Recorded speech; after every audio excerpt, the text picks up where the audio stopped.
Por favor, te damos el pase. Muy buenas tardes, mi nombre es Juan José y vamos a empezar hablando de este tema que es la inestabilidad política. Pero antes de hablar de esto, necesitamos saber en qué consiste, cómo funciona y cuáles son sus diferentes impactos en la sociedad. La inestabilidad política en sí es producida debido a un mal gobierno, pero ¿cómo es un mal gobierno? Quiere decir cuando los funcionarios políticos no dan las soluciones correctas a los problemas de todo el pueblo. Esto hace que que las personas, que la población fomente las huelgas o se siente incómoda y no se sienta segura con el gobierno en sí, lo que hace que el gobierno pierda credibilidad de forma internacional y puede afectar a varios factores. Uno de estos es la economía, del cual vamos a hablar hoy. Además de esto, la inestabilidad política se presentó a lo largo de nuestro país muchas veces, debido a, puede ser porque un presidente está ausente o alguno lo han vacado, etcétera, etcétera, etcétera. Esto afecta en la economía, en los precios, en el trabajo, en la limitación, eso vamos a tratar más adelante. Esto cómo influye en los derechos, que toda persona tiene derecho al trabajo, tiene derecho a la educación, tiene derecho a una buena alimentación y a la salud. Todo eso está relacionado con la economía y con la educación, que también está relacionado con la inestabilidad política.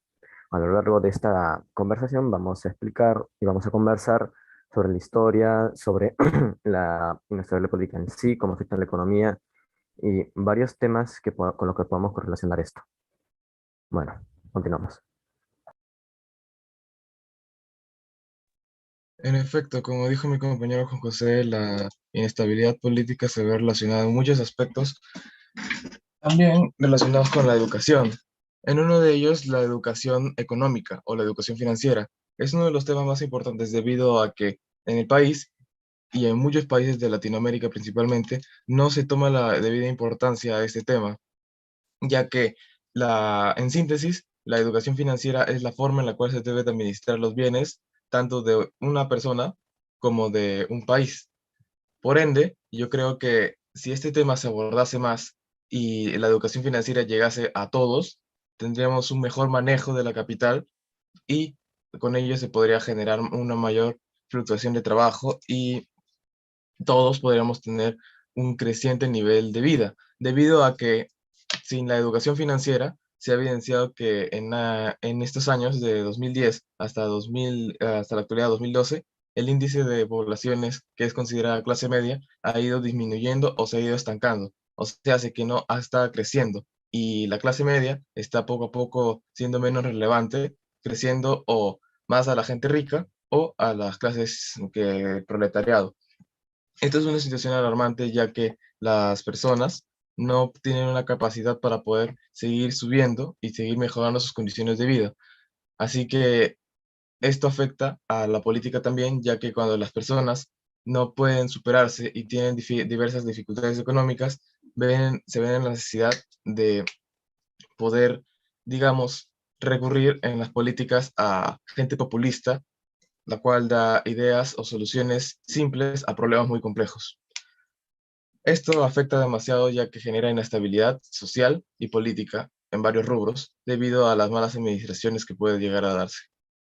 Eso sería todo, gracias.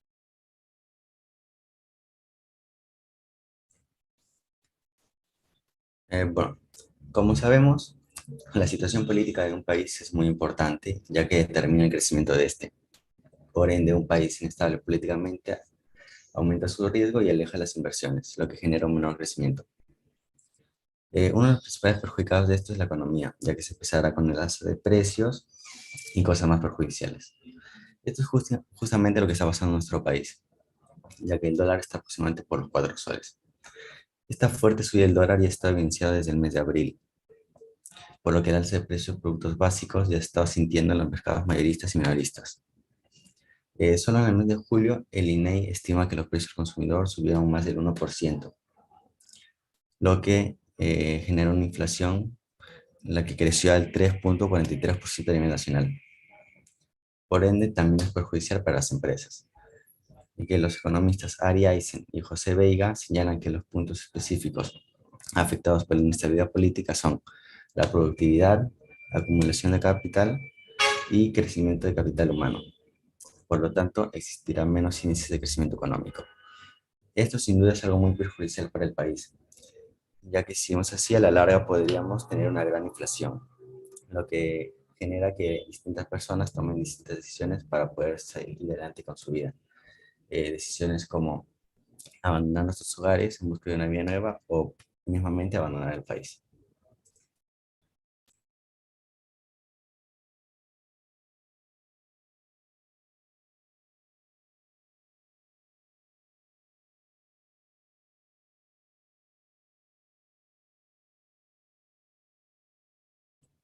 Ah, Estoy muy de acuerdo con mis compañeros sobre que las malas decisiones políticas ocasionan un grave decrecimiento en parte económica y esto llega a afectar a la educación.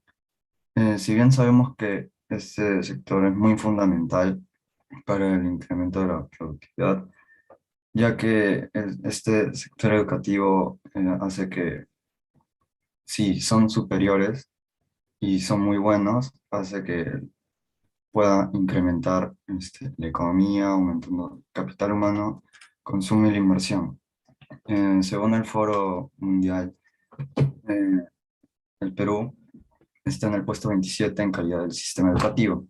Además, bajo este contexto de pandemia, la educación se ha acrecentado más. Según informa el análisis estadístico que hizo el INEI, en el 2018 la accesibilidad a Internet presente en Lima metropolitana era del 72%, mientras tanto que en los demás de la nación la cifra correspondió a un 42%, de los cuales el más perjudicado es la zona primaria, con un 29,6% de accesibilidad. Las medidas que tomó el Estado fue que el gasto público en enseñanza en Perú se redujo a 365 millones en el 2018. O sea, representó el 17% del gasto público total.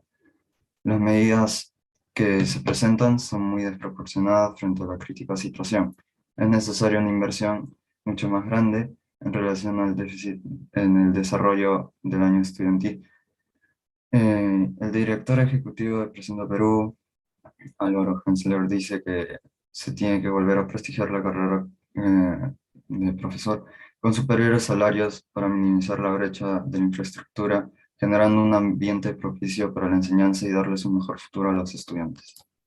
Gracias.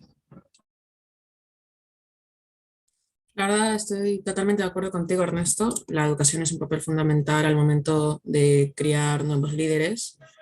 Y bueno, en la historia de Latinoamérica se pueden ver muchos casos de inestabilidad política. Esto también se puede ver muy reflejado en la dictadura, y esto no es nada nuevo en Latinoamérica. Y Perú tampoco es la excepción. Muchas causas de la dictadura pueden ser la misma inestabilidad política, que esto hace de que varias personas intenten llegar al poder, la crisis económica, de que el gobierno no supo manejar de la mejor manera. Y bueno, algunos países que se han visto en dictadura en Latinoamérica puede ser Argentina, Paraguay, Bolivia, en Cuba, la misma Venezuela actualmente. Y las consecuencias de esta pues son totalmente peligrosas. En centenares de muertes por el abuso de poder del ejército del mismo país, pobreza extrema, anarquía en muchos casos. El país tiene muy pocos comercios con otras empresas o marcas y poca seguridad en este mismo país. Este, la dictadura y la inestabilidad política son una especie de bucle que se van retroalimentando entre sí. Si hay dictadura, lo más probable es que vaya a haber inestabilidad política. Y si en un país que el gobierno pues trabaja mal, va a haber un grupo de personas que quiera hacer un golpe de Estado y hacer dictadura. Es un ciclo para el cual finalizarlo tiene que intervenir otro país de gran poder para calmar las acciones de la gente, tanto del pueblo como del gobierno. Aunque el Perú ha pasado por muchos momentos de dictadura en el siglo anterior, siempre nos hemos mantenido fuerte económicamente. Esto se puede ver representado en nuestra moneda, que siempre ha tenido un buen valor frente al dólar, que es la moneda más representativa del mundo. Que claro, hace unos meses nos asustamos porque comenzó a bajar el precio, pero no, comenzó a subir el precio, pero supimos mantenernos y seguimos siendo un gobierno medianamente estable. Muchas gracias.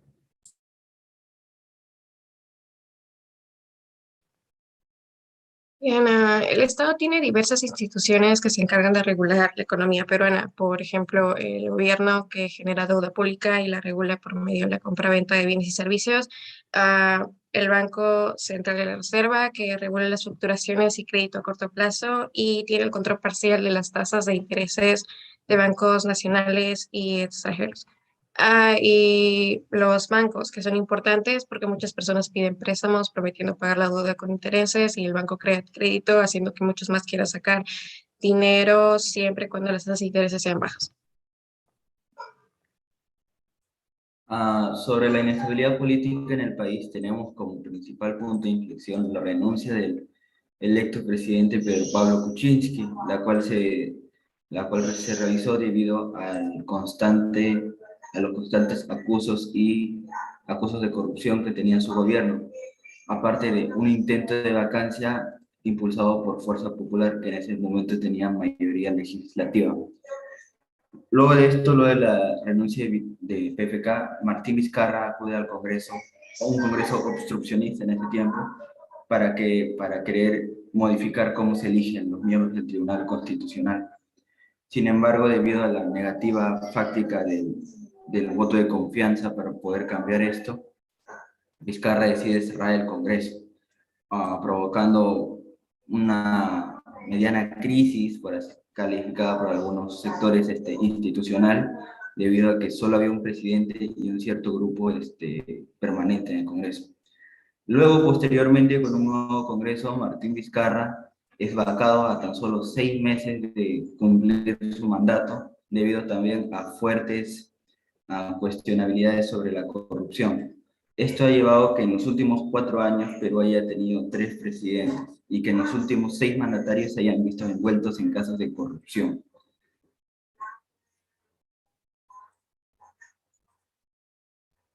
Junto con una salida violenta del poder de parte de Merino en unas marchas que provocaron diversas afectaciones a los derechos humanos, tal en una mala actuación de la policía para contener a los protestantes, o por el uso indebido o desproporcionado de la fuerza por parte de la fuerza.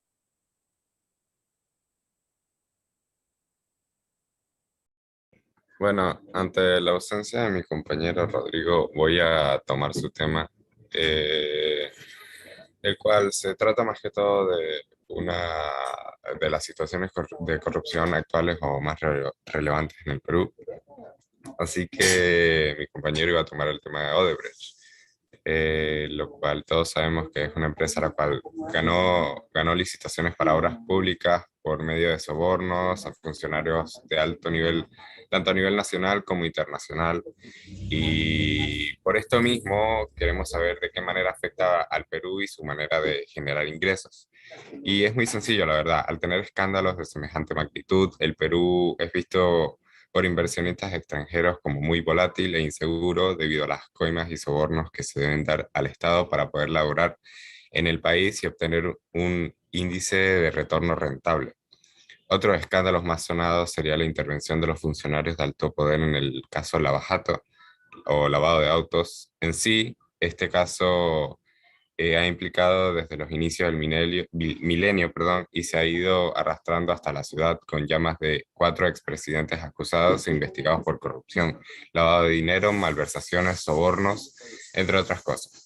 Los motivos por los que se optan con estas sucias medidas son varios, ya que a la falta de ética y una moral hace que los que ocupan cargos públicos de mucho peso en la sociedad sean en parte ignorantes en el ámbito de leyes, se ignoren por completo la juramentación que se estableció al aceptar el cargo.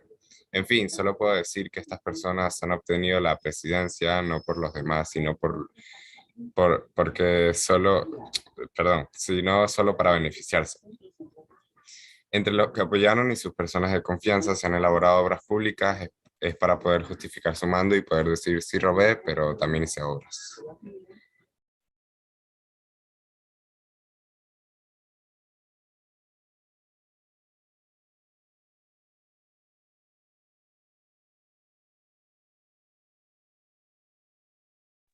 Podemos continuar contigo, Matías Víctor.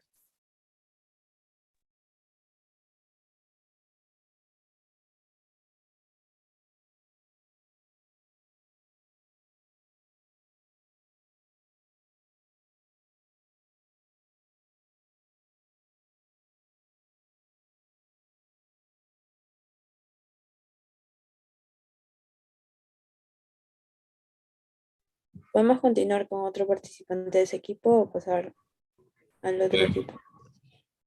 A ver, creo que mi compañero está teniendo un problema, ya que se notaba, o sea, vas a la lista de participantes, tiene el micro abierto, de repente está teniendo un problema de conexión. Podemos ir avanzando con Sergio y posteriormente retomar a Matías. Ya. Como dijo José Luis, en mi opinión también la corrupción es una de las principales causas de la inestabilidad política. Y en un artículo de La Gestión, el Banco Mundial indica que mientras que por un lado la incertidumbre asociada con un ambiente político inestable puede reducir la inversión y el ritmo del desarrollo económico, por otro, un pobre desarrollo económico puede llevar al colapso del gobierno. Y aún más interesante es la conclusión respecto al tipo de estabilidad. Cuando la estabilidad política está relacionada a tener un partido o coalición en el poder por un periodo de tiempo prolongado, puede tener un efecto negativo en la economía.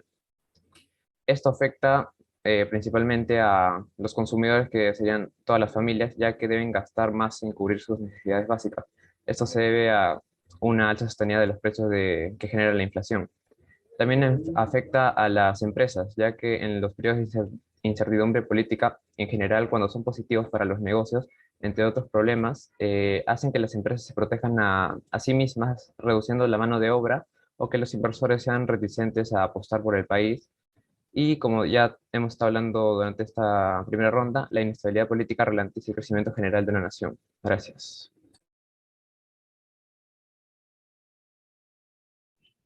Ya, pues me parece bastante amplia y exacta la información que dio mi compañero Sergio Cabanillas, sobre todo en la parte del crecimiento económico, lo que la corrupción afecta al crecimiento económico, claro está.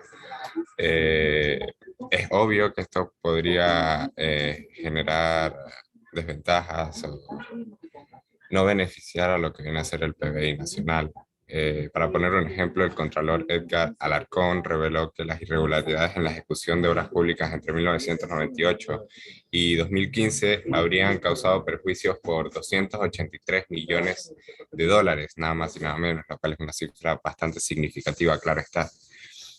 Para poner en contexto más sobre el PBI nacional, la Contraloría General de la República presentó un estudio reciente, no actual, sino en 2019, en donde dice que la corrupción generó pérdidas por un monto de aproximadamente 23.300 soles, perdón, 23.300 millones de soles, lo cual claramente es una cifra bastante grande y aproximadamente equivale a la reducción del 3% de nuestro PBI nacional.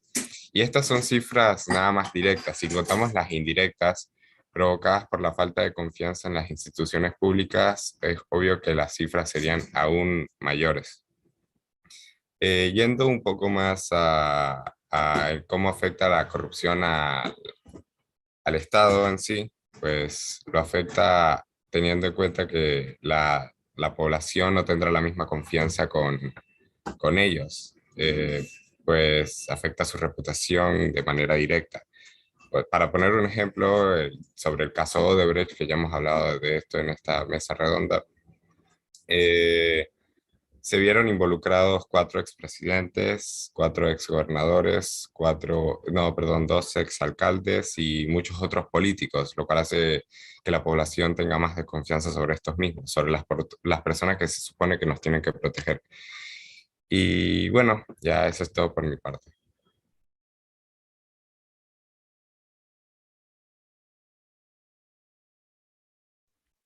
Espero que ya hayas podido resolver tu problema con el micrófono. Ahora sí Sí, se me puedes escucha ahora, hablar. ¿no? Sí, ahora sí se te escucha. Sí, tuve un problema con el micro. Listo. Bueno, la pregunta que quería responder era cómo la inestabilidad política afecta el crecimiento. Este es precisamente el título de un documento de Eisen y F. Vega, publicado por el Fondo Monetario Internacional, que evalúa 3 puntos específicos que son afectados por la inestabilidad política. Estos son productividad, acumulación de capital y crecimiento del capital humano. Con respecto a la primera, los autores señalan que una mayor inestabilidad política podría resultar en una asignación ineficiente de los recursos, una reducción en los esfuerzos de investigación y desarrollo, y interferencias en la producción, huelgas, violencias y disturbios civiles. Todo aquello estaría asociado a un menor crecimiento de la productividad y por ende un menor crecimiento de la economía. Esta evidencia se confirma después de una muestra de 169 países del periodo de 1960 al 2004, que explica que dicha hipótesis se cumple en cuanto a los cambios en el gabinete, la libertad económica y los índices de inestabilidad del régimen, creados a partir de variables como cambios constitucionales, golpes de Estado, cambios en el Ejecutivo, entre otras. Estas están negativamente relacionadas con la productividad total de los factores. De hecho, este es el medio por el cual la incertidumbre política impacta más a la economía, ya que representa más del 50% del efecto de esta en el PBI por cápita. En efecto, Brody y Mike Spence, que ganó el Nobel de Economía, hacen énfasis en que la relación no es tan simple como parece en su artículo. El artículo que se llama ¿Puede la instabilidad política afectar al crecimiento económico? Como indican aquí, es que la relación entre inestabilidad política y desempeño económico fácilmente podría verse como un círculo destructivo, en el cual la inestabilidad política reduce la probabilidad de implementar una agenda de política económica integral, coherente y sostenida. Esto genera un bajo crecimiento, eleva el desempleo y la desigualdad. Por tanto, la capacidad del gobierno de implementar políticas económicas eficaces. Esto afecta en parte en un derecho humano, en la parte de que eleva el desempleo, ya que todos tenemos tener un derecho al trabajo. Gracias.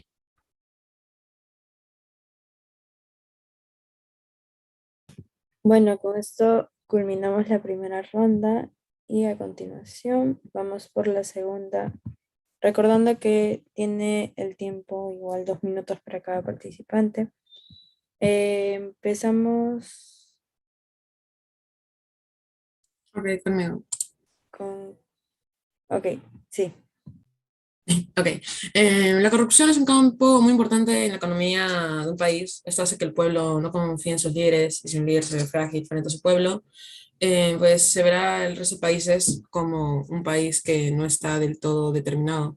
Esto hará que no quieran invertir en Perú en este caso, ni que quieran hacer negocios con el país. Por lo tanto, la economía bajará aún más. Esto también puede ser al revés. Una mala ejecución de los recursos del Estado con su capital puede generar la corrupción siempre intenta robar dinero. La mejor forma de hacer esto es subiendo impuestos a las empresas. Esto hace que algunas se vayan del país, ya que no los tratan como se debe, y genera que el país se cierre a diferentes tipos de comercios. El Perú es un buen ejemplo de cómo la inestabilidad política se puede notar a través de cambios en el gabinete de ministros, expresándose en la cantidad de veces en el año que se asigna un nuevo presidente de la República o del Consejo de Ministros, y o cambios en más del 50% dispuestos en el gabinete. Un ejemplo de esto es como hemos tenido 3 presidentes en un periodo de solo uno. Eso da a entender que el Perú no ha pasado por una buena etapa. Esto se puede ver reflejado en el aumento del dólar, que ya mencioné anteriormente, hace varios meses. Veíamos como cada semana el dólar iba aumentando de precio. Uno de los principales efectos que repercuten en la economía de todos los peruanos es el alza del precio del dólar, que llegó a superar los 4 soles. La situación no solo impacta a los consumidores, los negocios pequeños, los medianos, grandes que importan sus productos para el comercio también se verán afectados, al igual que ellos que tengan deudas en dólares. Pero como también he mencionado antes, el Perú puede superarse y mantenerse como uno de los países con mejor fuerza en su moneda. Claro que la situación de hace un año alteró a casi todo el país, pero con el tiempo nos vamos acomodando a lo sucedido y vamos afrontándolo. Muchas gracias. Y bueno, como mi compañero mencionaba, sí, en efecto, la inestabilidad política en el país ha sido muy grande y en los últimos años han habido muchos cambios de poder, golpes de Estado, etcétera, etcétera. Pero lo que más queríamos resaltar es que esto se debe a las elecciones que ha dado el pueblo, ya que por, por actores que vivimos en una república y democracia, se eligen y la elección de ello se ha dado mayormente por diferencias mínimas entre las personas, las clases sociales y en sí, gracias a los factores que estas tienen de ver, se debe a la inestabilidad también económica. Estos factores son graves ya que las personas no han podido administrar bien sus bienes económicos, como ya había mencionado anteriormente, haciendo que busquen de alguna manera que por medios políticos y medios de presidentes que prometen obras públicas, mayor trabajo o un crecimiento del PBI, más no desarrollo, les dé una mejor calidad de vida. Pero como se ha demostrado, el poder de entre los políticos y altos funcionarios solo se los quedan ellos y los beneficios mayormente van para ellos. De vez en cuando dan algún pro para la población, pero es para poder quedar, al menos hice algo cuando estaba en el poder. Como ya he mencionado, la educación se debe dar en este punto muy importante, ya que con ello la población no va a tener que depender de personas populistas para poder llegar al poder, sino de que ellos mismos van a poder generar sus bienes y servicios y poder comercializar con otras personas, haciendo que la economía pueda funcionar de la manera correcta, ya que recordemos que la economía es sencillamente un intercambio, una transacción entre un comprador y un vendedor que llegan a un acuerdo por un producto o un bien y servicio. El punto es de que para poder llegar a esta estabilidad sociopolítica y económica, se debe de dar un mayor nivel de interés y enfocarnos más en la educación, en el desarrollo económico y en el bien, en el buen saber del manejo de los bienes, para que cada una de las personas pueda superar su nivel de calidad de vida y evitar que en el futuro hayan elecciones populistas y que personas que no son aptas para los cargos de Estado y representación del país lleguen a estos y den más perjuicios que beneficios. Sí, gracias.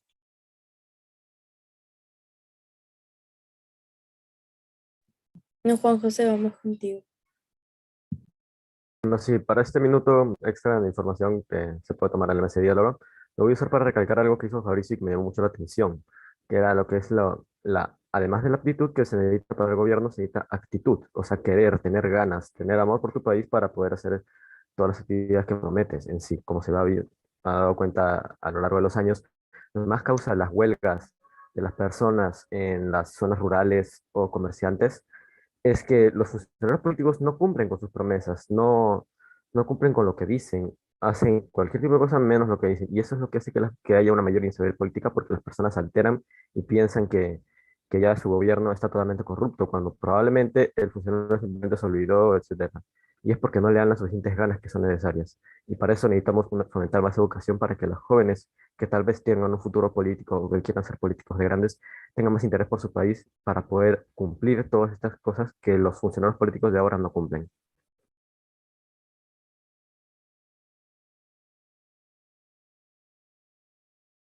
Gracias. Ahora sí podemos continuar con el equipo 6, el integrante del equipo 6.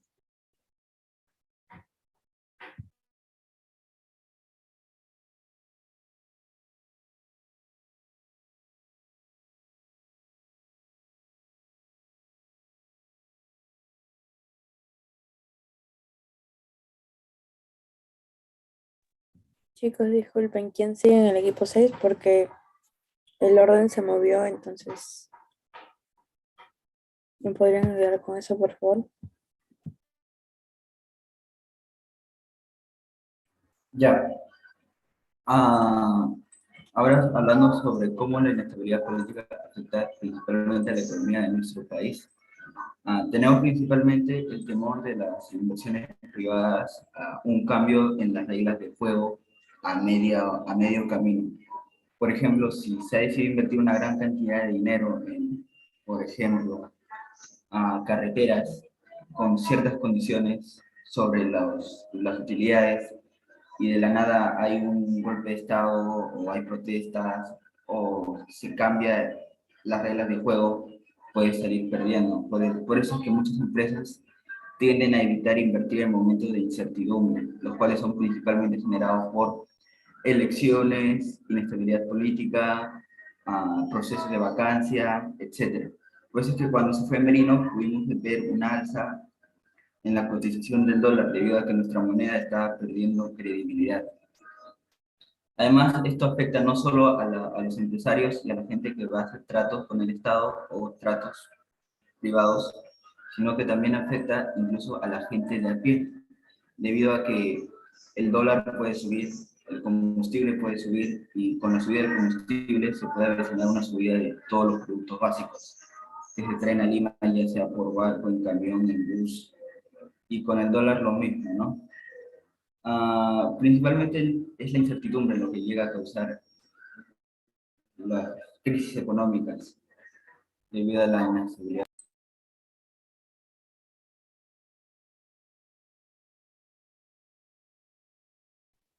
Ernesto, continuamos contigo.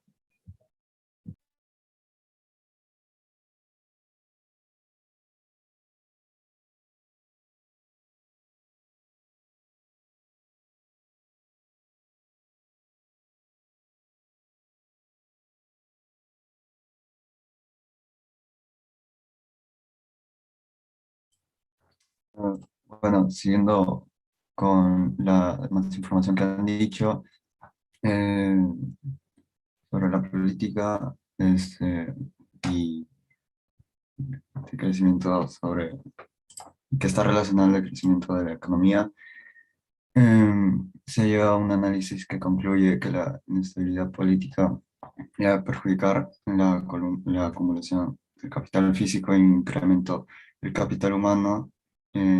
Esta primera variable está relacionada a un menor grado de inversión por la incertidumbre en la política económica, eh, en lo que la segunda tiene interacción con una menor inversión en enseñanza.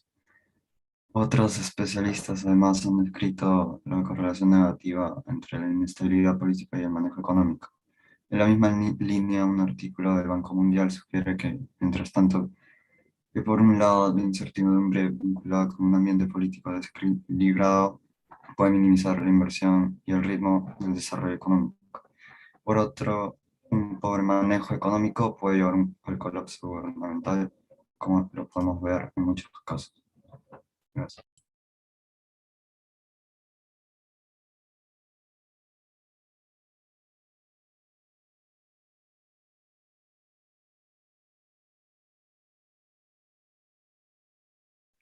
Ahora en la parte de cómo la inestabilidad política afecta a la economía del país, una noticia de RPP dice que el 2 de agosto de 2021 los precios de los bonos soberanos en dólares emitidos por Perú están sufriendo nuevas caídas luego que el presidente Pedro Castillo nombrara al economista Pedro Frankel como un nuevo titular del Ministerio de Economía y Finanzas.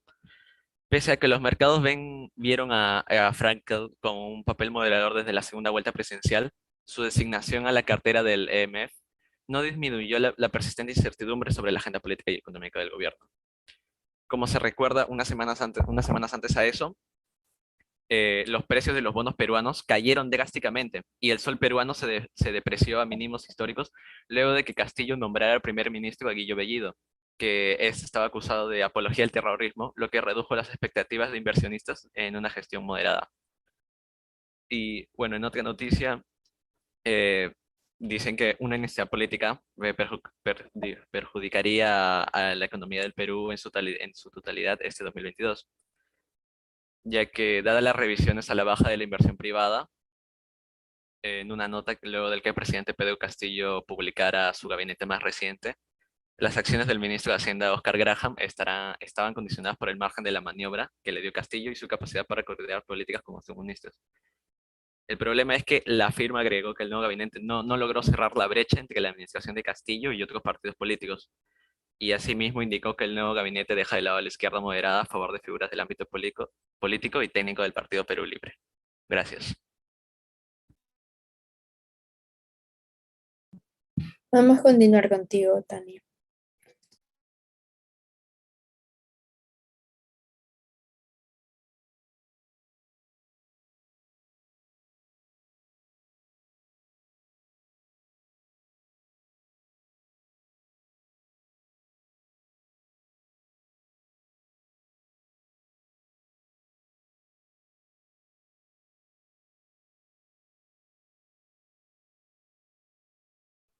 Bueno, creo que tiene problemas con el micrófono. Fabricio, te doy el pase. Muchas gracias. Bueno, continuando con el tema, los roles de algunas instituciones del Estado para poder intervenir en la economía. Bueno, como es bien sabido, la economía no es manejada por nadie, pero se tiende a que debe haber un cierto control y una continua regulación en esta, ya que el Estado tiene el rol de que, aparte de brindarnos seguridad y bienestar, tiene que cerciorarse de que todos podamos tener un cierto nivel de vida y además de que todos podamos tener algunos, digamos, niveles básicos, entre ellos de que todos podamos tener un trabajo y un cierto nivel de vida. Para llegar a este nivel de vida se tiene que ver en aspectos económicos, sociales y políticos. Centrarnos más en el aspecto económico, el Estado tiene diversas instituciones las cuales se cercioran de ello, como el Banco Central, el mismo gobierno o las instituciones financieras, que serían los bancos u otras exteriores, que ya sería la oferta y demanda o empresas muy grandes en el país. Centrarnos más en el BCR. El BCR tiene diversas funciones, pero en las más importantes es la impresión y la regulación de la economía, porque esta tiene los balances reales de la economía y cómo va la fluctuación de ella, y con ello, esta puede imprimir más o imprimir menos divisas o monedas de acá, del país, en soles.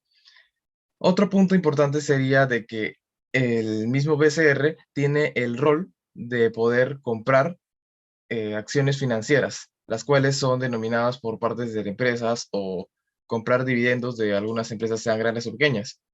Y por último, también tiene el poder de inflar o desinflar las tasas de intereses de los bancos al dar préstamos o solicitar intercambios económicos, etcétera, etcétera. Esto ayuda a que los bancos o instituciones financieras no se tornen del control total de la economía, ya que estos, como es bien sabido, pueden prestar dinero y como ellos generan un fuerte flujo de economía debido a su gran capital y a su gran importancia en el país, pueden desregularizarse y generar diversos problemas y situaciones en el país, tales como inflaciones o como algunos llaman capitalismo en extremo, aunque solo es un mal manejo de la economía. Bueno, gracias. Continuamos contigo, Fabricio Cuenca.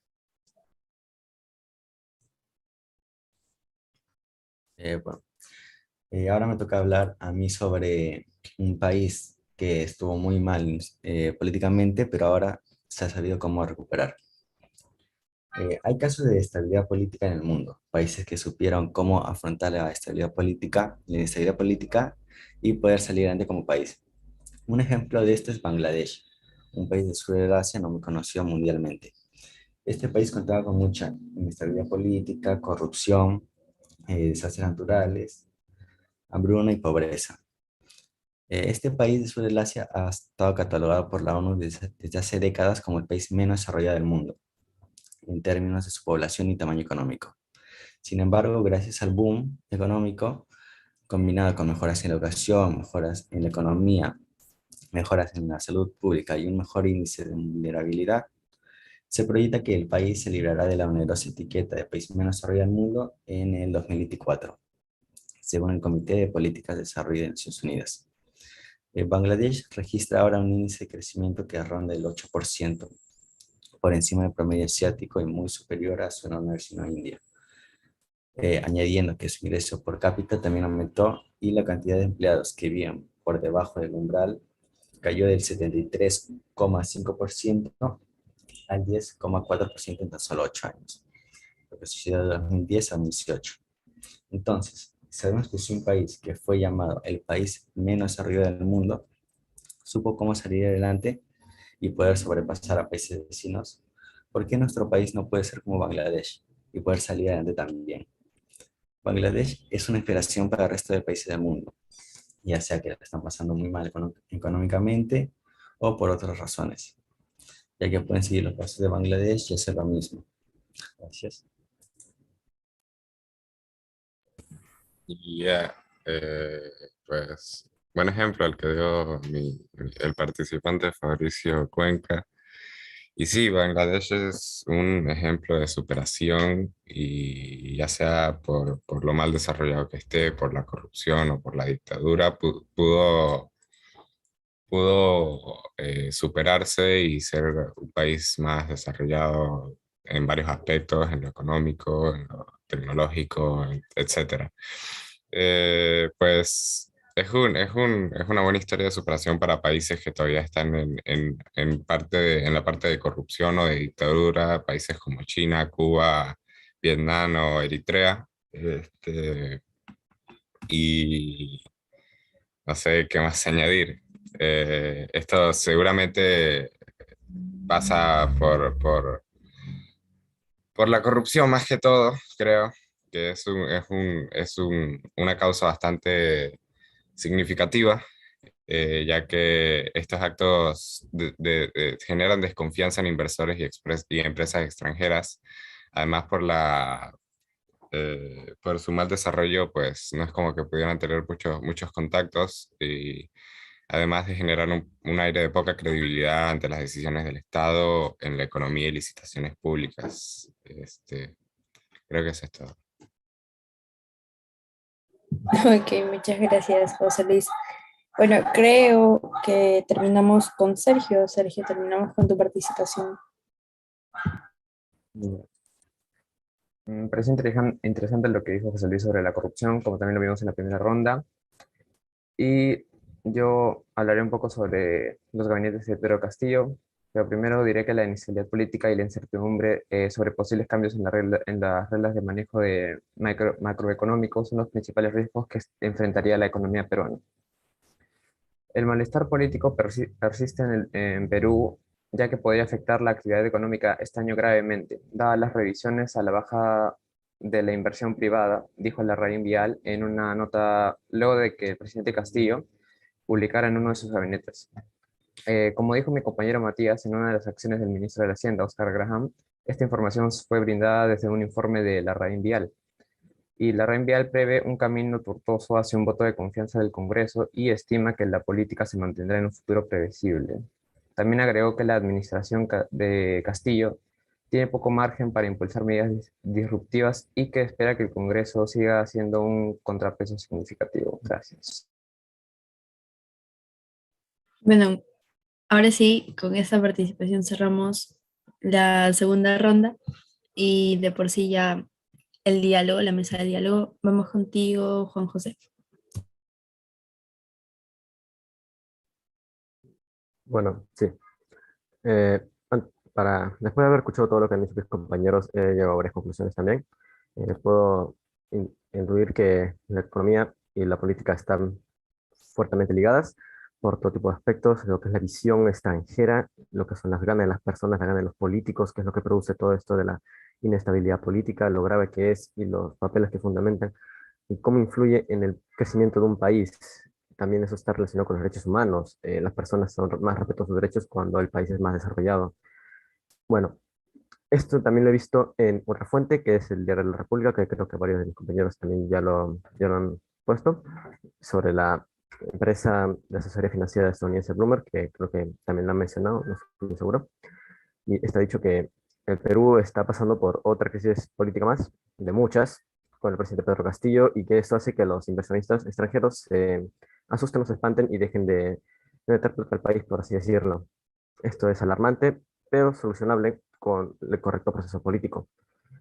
Muchos de mis compañeros han dicho varias situaciones, como la Argentina, que ha ido para abajo, o la de Japón, que si no lo han dicho, lo estoy recalcando ahorita, que puede ser y es posible también Bangladesh, que son países que han estado mal y han subido gracias a su estabilidad, a una estabilidad política correcta. Y hay que ver eso para el futuro, para después, para que poder incentivar a las personas que sí se puede llegar a una estabilidad política con esfuerzo, con educación.